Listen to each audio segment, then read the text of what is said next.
হিসাবের যে দুর্দত্ত নিয়ে আওয়ামী লীগকে নাকানি চুবানি করছিল, আর হেফাজত ইসলামের ১৩ দফাকে দিয়ে ওই তারানা হালিমদের মতো নায়িকা গায়িকাদের মাঠে দাঁড়িয়ে যে পানি ঘোলা করার চেষ্টা করেছিল, তার বিরুদ্ধে আমরা ছিলাম সোচ্চার। কোথায় ছিলেন নুরুল ইসলাম বুলবুল? কোথায় ছিলেন জামাতে ইসলামের আমির হামজা?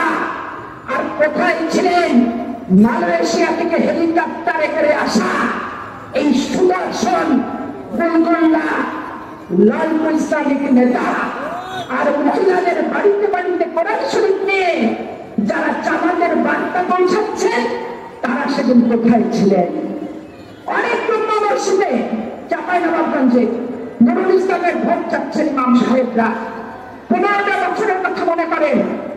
আওয়ামী লীগের অত্যাচারে অনেক আলেম ওলামা কারাদণ্ড হয়েছে, জেল হাজত হয়েছে এবং দীর্ঘদিন নির্যাতনের শিকার হয়েছেন। লজ্জাস্মরণ অতীতের ইতিহাস একটু স্মরণ করতে হবে। একজন জুম্মা মসজিদের ইমাম সকল মুসলমানদেরকে নামাজ পড়ানো তাদের দায়িত্ব, কোন ব্যক্তির ভোট চাওয়া তার দায়িত্ব না। জুম্মা মসজিদের ইমাম যদি কোন বিশেষ ব্যক্তির ভোট চায়, বিশেষ দলের কথা বলে, তার নেতৃত্বে নামাজ হবে কি হবে না, আলেম ওলামার সাথে আলাপ করে আপনাদেরকে সিদ্ধান্ত নিতে হবে।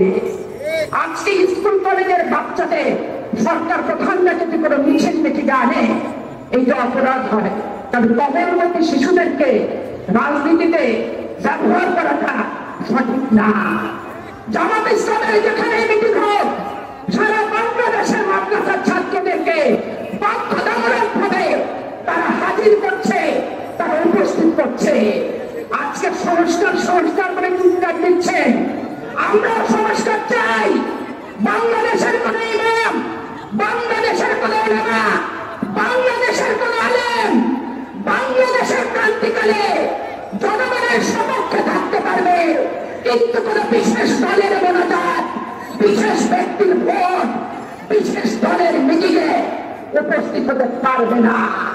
এই সংস্কারটি আমরাও চাই। আজকে ঢাকার ইসলামী ব্যাংক ছিনতাই হয়েছে ভাই, বলতে লজ্জা লাগে। আপনাদের এখানকার একজন এমপি প্রার্থীর ভাই, যার নাম মাসুম, ওই ছিনতাইয়ের সাথে জড়িত।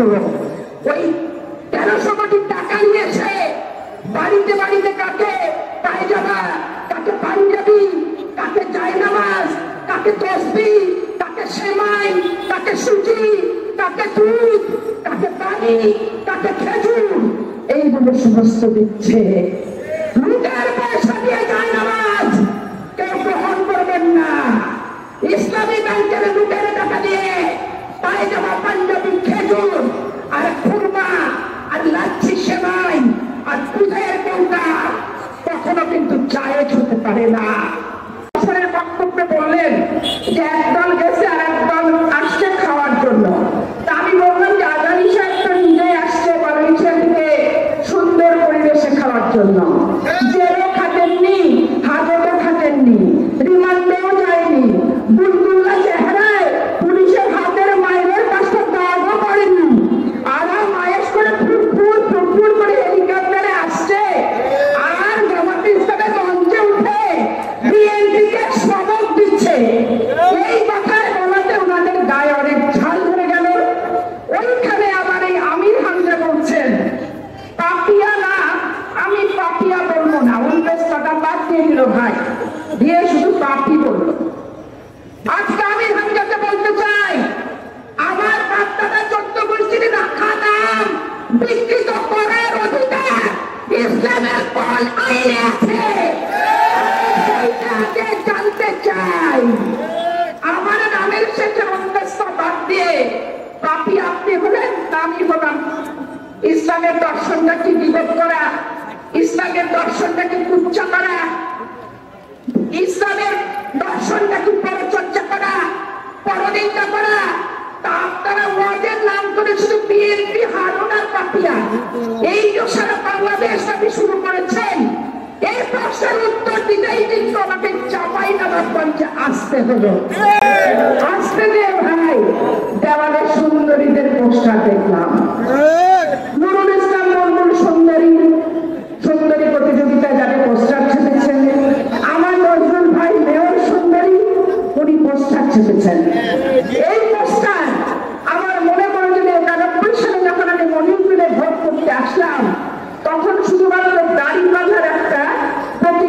দেখেছিলাম, ব্যক্তির ছবি আগে দেখিনি।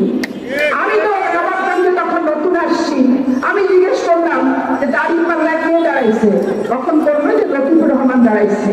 আমি ওদের ছবি, ছবি না যায়, হারাম, পোস্টারে ছবি দেওয়া যায় না। নিজে যখন রাজনীতি করতে আসলাম দেখলাম মাঠল আছে, ছবি নাই, কাঁঠাল আছে, ছবি নাই, পাল্লা আছে, ছবি নাই, আবার দেখলাম ছবি আছে, প্রতীক নাই। এইরকম পরিস্থিতি। আজকে ইসলামের দর্শনটাকে এক এক সময় এক এক ভাবে তারা আজকে ব্যবহার করছে। এই ব্যবহারের বিরুদ্ধেই হচ্ছে আমাদের প্রতিবাদ। কিছু ইউটিউবার আছে যারা সব সময় বলছে আমরা ভোট চাচ্ছি আওয়ামী লীগকে পুনর্বাসন করার জন্য, আমরা আওয়ামী লীগের দালালি করছি, অমুক করছি, তমক করছি, অনেক কথা বলছে। আমি আজকে ওই সমস্ত শ্রদ্ধা ভাজন মেধাবী ইউটিউবারদের ভাইদের প্রতি সম্মান রেখে বলতে চাই, রাষ্ট্রপতি জিয়াউর রহমান সিপাহী জনতার বিপ্লবের মাধ্যমে আওয়ামী লীগের একতন্ত্রের বিরুদ্ধে, আধিপত্যবাদের বিরুদ্ধে বাংলাদেশের মানুষের জনসমর্থন নিয়ে 7ই নভেম্বর ঘর থেকে তার সিপাহী জনতা নিয়ে এসে রাষ্ট্রীয় ক্ষমতায় বসিয়েছিল।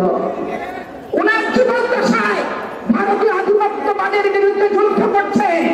উনি তালপট্টি অন্তর্গত দহগ্রামের সপক্ষে অবস্থান নিতে যে চট্টগ্রাম সার্কিট হাউসে 1 নম্বর পক্ষে ভারতীয় রয়ের বুলেটের গুলিতে নিহত হয়ে ক্ষতবিক্ষত লাশটি সেদিন চট্টগ্রাম সার্কিট হাউসে মাটিতে লুটিয়ে পড়েছিল।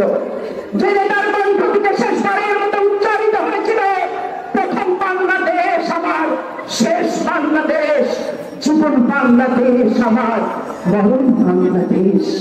আজকে সেই দেশপ্রেমিক খাঁটি জাতীয়তাবাদের সৈনিক, মুক্তিযোদ্ধা, স্বাধীনতার ঘোষককে তার দলকে যারা ইন্ডিয়ান পক্ষে বলে আর আওয়ামী লীগের পুনর্বাসনের কথা বলে সম্মান ছোট করার চেষ্টা করেন, তারা বাংলাদেশের জাতীয়তাবাদকে ছোট করেন। তারা বাংলাদেশের বিসমিল্লাহির রহমানির রহিম সংবিধানে যে রহমান প্রবর্তন করেছিল তাকে ছোট করছেন। আমি খুবই অবাক হয়ে গেলাম। দখল প্রক্রিয়া চলছে, দখল। ঢাকার ইসলামিক ব্যাংক দখল হয়ে টাকা পয়সা লুটপাট হলেন। চাঁপাইনবাবগঞ্জে অন্ধ কল্যাণ সমিতি দখল হলো, চাঁপাইনবাবগঞ্জের শাহ নেয়ামতুল্লাহ দখল হলো। সালিশ বিচার যা আছে সব টাকা দিয়ে এখন দখলদারিত্ব চলছে। যে বেশি টাকা দিবে তার পক্ষে রায়, যে কম টাকা দিবে তার পক্ষে রায়, কিন্তু তার পক্ষে নাই। আমাদের অবস্থায় আজকে চিন্তা করতে হবে আমাদের চরিত্র নিয়ে জামাত ইসলাম কথা বলেছে হারুন একটি দলের মামলা কয়টা। ভাই বক্তৃতা আমি শেষ করবো, তার আগে একটা ইতিহাসটা বললেই নয়। 65 সালে ফাতেমা জিন্নাহকে জামাত ইসলাম সমর্থন করলো, আপনারা সবাই জানেন। নারীর একটু এখন না যায়, তখন ছিল জায়েজ। তারপরে 71 মুক্তিযুদ্ধে তারা বিরোধিতা করলো। জিয়াউর রহমান সাহেব, শেখ মুজিবুর রহমান সাধারণ ক্ষমা করলো, শাহ আজিজ, খানের সবর, আব্দুল আলী সবাইকে নিয়ে মন্ত্রী পরিষদ গঠন করলেন। তারপরে আপনারা দেখেন 86 সালে 81 সালে রাষ্ট্রপতি জিয়াউর রহমান নির্মমভাবে ভারতীয় আধিপত্যবাদের কাছে যখন হত্যা হলো, তখন তারা 86 পার্লামেন্টে চলে গেল। আজকে বলতে চাই আমাদের ভাইদেরকে, সেদিন জিয়াউর রহমানের লাশটি গিয়ে 86 পার্লামেন্টে কোন লজ্জায় কোন হাওয়ায় আপনারা গেছিলেন? সেদিন কি আপনারা ওই আন্দোলনের সাথে বেইমানি করেননি? 9 বছরের রক্তের সাথে বিশ্বাসঘাতকতা করেননি? বসুনিয়া, দীপালি সাহা, রহমান, শাহজাহান, সিরাজ, দেলোয়ার, ডাক্তার মিলন, শহীদ জিহাদ, নূর হোসেনের রক্তের সঙ্গে কি আপনারা বেইমানি করে 86 পার্লামেন্টে যাননি? আপনি 90-এর গণঅভ্যুত্থানে বিএনপি যখন ক্ষমতায় আসলো 2টা মহিলা এমপি দিয়ে দিলেন।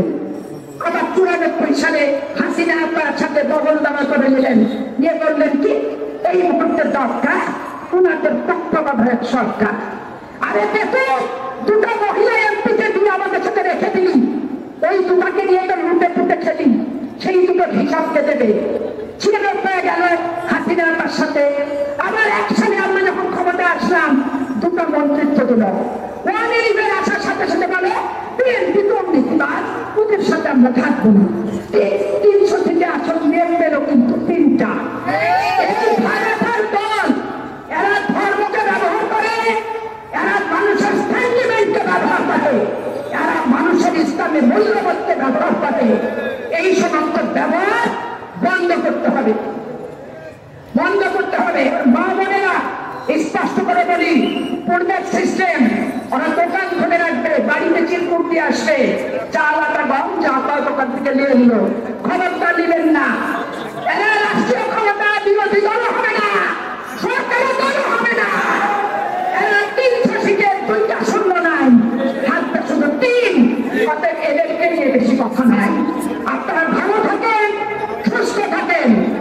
আর এই অপপ্রচার, দলের বিরুদ্ধে ষড়যন্ত্র যারা করছে তাদের মুখোশটা উন্মোচন করে ছিঁড়ে ফেলবেন। খোদা হাফেজ। বাংলাদেশ জিন্দাবাদ, শহীদ অমর হোক, খালেদা জিয়া জিন্দাবাদ, জিন্দাবাদ, জিন্দাবাদ।